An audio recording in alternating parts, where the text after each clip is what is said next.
पहले ये देखो, मुसलमान बाबर की औलाद हैं, फिर से आगे रे बाबा। तुम राणा सांगा की औलाद, उसमें तुम किसके लिए? अभी पता चलेगा। तुम हिंदुओं के लिए। सदन के अंदर ये बोला कि अगर मुसलमान बाबर की औलाद है, अगर कुछ छूट गए, खोट है इसके दिल में। आधा सच बोलना झूठ बोलने से भी ज्यादा खतरनाक होती है। फिर आपने कहा कि तुम किसके लिए कहा, तुम कहा बीजेपी वालों के लिए, उन्होंने उसमें जोड़ दिया हिंदू समाज के लिए कहा। शर्म की बात, हिंदू शब्द उन्होंने प्रयोग ही नहीं किया। पूरे उनकी अब आया ना लाइन पे। जब मोदी जी बच्चे थे तब तक मुसलमानों को इतना सर पे नहीं चढ़ाया था। ओहो, कोई सेंसेस बात, क्योंकि तब ये देश सेकुलर नहीं था कुछ भी। यहाँ पे एक बात भूल गए, तब देश आजाद भी नहीं था। आजादी 2014 में मिली है।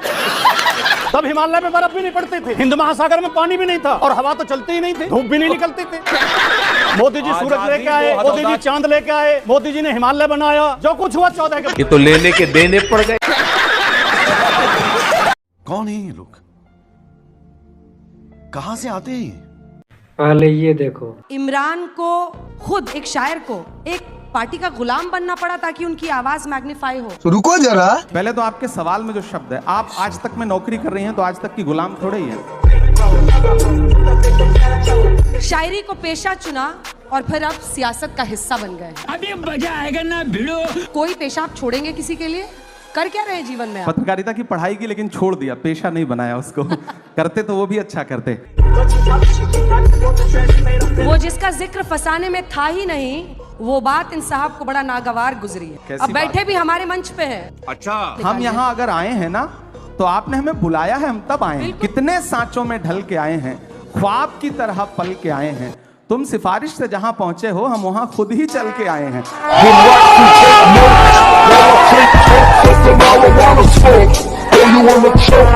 कौन है ये लोग, कहां से आते हैं? पहले ये देखो। असीम वकार साहब, ओ एक सेकंड, क्यों? क्या हुई? ऑल इंडिया मजलिस इत्तेहादुल मुस्लिमीन के प्रवक्ता सिन्हा साहब पे काय कह रही हूँ रुबिका लियाकत जी। असीम वकार साहब। कौन है ये लोग? बताता हूँ, पहले ये देखो। आप आइए सामने। ऑल इंडिया मजलिस इत्तेहादुल मुस्लिमीन के प्रवक्ता की बहस बीजेपी की प्रवक्ता से। अरे बाप रे, ये तो धोती खोल रहा है। कितना मजेदार बात है।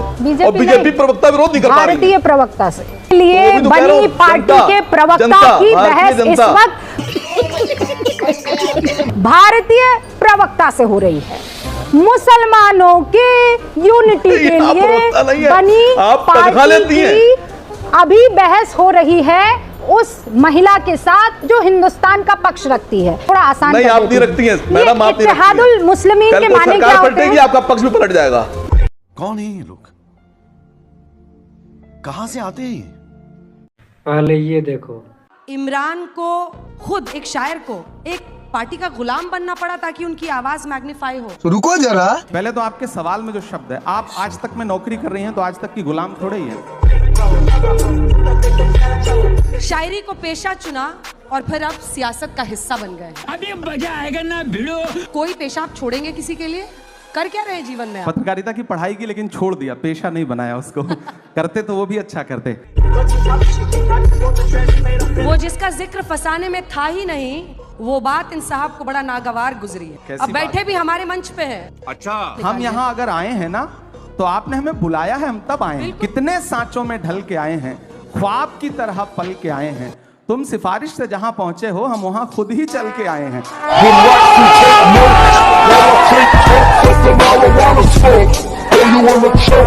कौन है ये लोग, कहां से आते हैं? पहले ये देखो। अब मुझे ये बताइए, हमास आतंकवादी संगठन है कि नहीं है? बताता हूँ, पहले ये देखो। मैं आपके किसी बात का जवाब तब तक नहीं दूंगा जब तक आप मेरी बात नहीं सुनेंगी। कि मैं आपको इस काबिल ही नहीं समझता कि आपकी बात का जवाब। कान मत दीजिए ना यहाँ बैठकर जबरदस्ती। तो आए क्यों है यहाँ पर? समझता क्या नहीं, आप इस काबिल ही आप नहीं यहाँ पर आए क्या है करने के लिए? आए क्यों है फिर यहाँ पर जब सवाल का जवाब ही नहीं देना है? कोई बात नहीं, मेरी तनख्वाह पे आप मत परेशान हो। भारी भरकम तनख्वाह मिलती है मुझे। दलाल दलाल। कौन है ये लोग, कहां से आते हैं? पहले ये देखो। तो भाई संविधान जो कहता है हमारे पास न्यायालय है, अगर किसी को भी किसी बात को लेकर आपत्ति है तो न्यायालय का दरवाजा खटखटा ले। इससे आपत्ति किसको हो सकती है आलोक शर्मा जी? अभी मजा आएगा ना भिड़ो। चित्रा जी आपने गूगल थोड़ा सा कर लेते तो बहुत अच्छा रहता। आप बिल्कुल अंधभक्त होके गौरव जी की मोहर लगा रहे हैं बात पर। जो हाई कोर्ट और सुप्रीम कोर्ट में केसेस चल रहे हैं वो ट्रिब्यूनल में हारे और जीते केस ही चल रहे हैं। ये तमाम केसेस की लिस्ट है। सैकड़ों केस ट्रिब्यूनल में हार के लोग हाई कोर्ट गए हैं और हर हाई कोर्ट में हिंदुस्तान के सैकड़ों केस चल रहे हैं।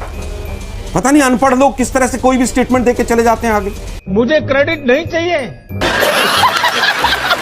ये रोना आप रोना छोड़ दीजिए जी। मुझे आपने कहा रोना रोना बंद कीजिए।